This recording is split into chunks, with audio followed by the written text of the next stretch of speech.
अस्सलाम वालेकुम। मैं तुहाडा अपना होस्ट डॉक्टर मोहम्मद इरफान मलिक ते तुस वेखदे पे हो मेरा Punjabi YouTube channel Punjabi tiger लोग। ते साडे चैनल ते मुसलसल बड़ी खूबसूरत बड़ी प्यारियां वीडियो अपलोड होंदियां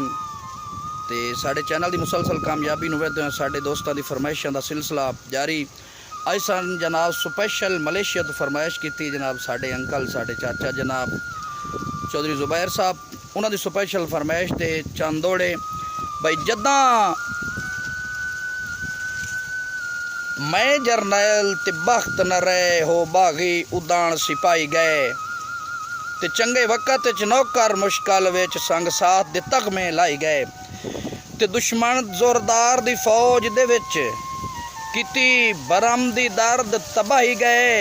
और जिन्ना लिमनी हाई हुए लोग बेकदरे हल सांझ दी कबर ते भाई गए। चाचा भाई जै हयातियां देंदा बज़म जनाब दे विचों असी उठियां हौलियां थी के ओडे दी आदत बन गई है हर गल नी करनी गल मुरझी के तेरा साईं दियां हुक्कां कूकां नूं ओ कदी सुनिया सोड़िया थी के